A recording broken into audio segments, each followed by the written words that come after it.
Dealing with dollars. 1 Timothy chapter 6, verse 10. The love of money is a root of all sorts of evil, and some by longing for it have wandered away from the faith and pierced themselves with many griefs. Should Christians avoid wealth? Okay, everybody, pull out of the stock market as fast as you can. And be sure that you don't open any interest-bearing CDs or checking and savings accounts. And by the way, all credit cards and debit cards have to go. The potential for their misuse is too great. This attitude is not that different from the attitudes of Thomas Jefferson and James Madison when they fought tenaciously to prevent Treasury Secretary Alexander Hamilton from establishing a government bank. They properly saw the mischief that can occur when people sense a windfall in wealth, but their minds were closed to the honest benefits that a bank could bring to average citizens just trying to run a business in the black. Humans are indeed a selfish and greedy lot, but refusing to seek a good end simply because someone with a few scruples might take advantage of it seems a bit narrow-minded and harmful. Banks and the money they secure and move are essential to a healthy economy and are foundational to a people's quality of life.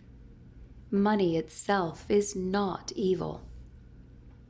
Capitalism, for all its treasured benefits, has at least one undeniable and threatening shortcoming: the potential for greed. This greed or lust for money or wealth subordinates prudence and sound principles.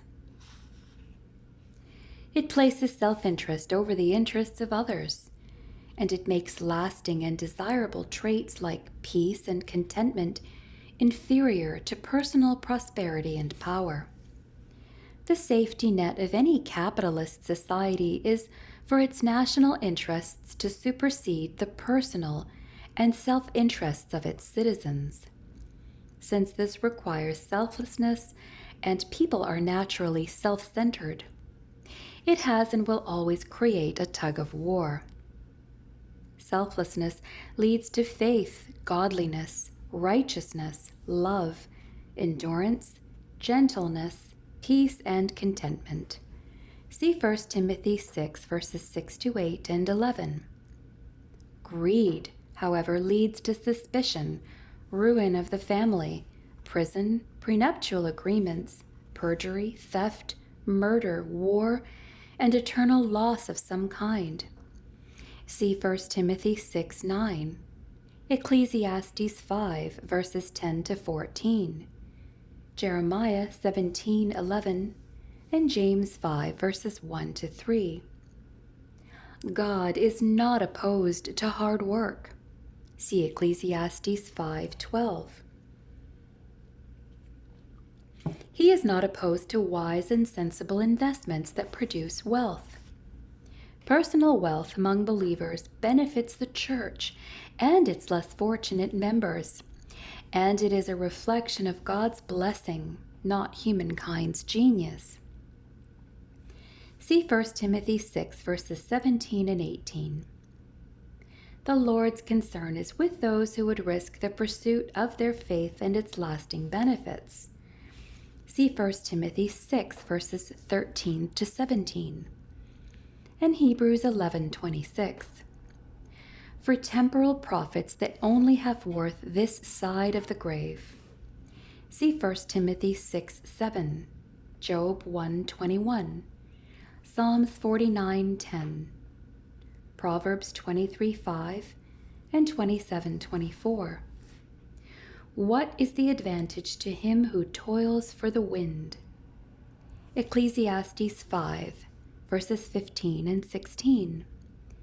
Temporal goals and achievements must never replace one's quest for eternal treasures, which offer substantial benefits for self and others on both sides of the grave. See 1 Timothy 6:19 and Proverbs 8:18. establishing IRAs, investing in companies, opening annuities, purchasing CDs, and opening interest-bearing savings and checking accounts are all wise choices.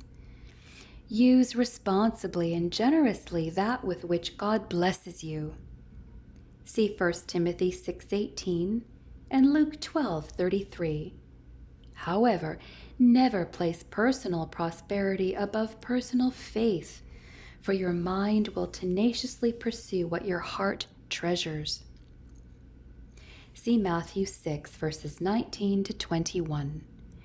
Be content with the progress of your earthly status. Remain discontented only with the progress of your heavenly status.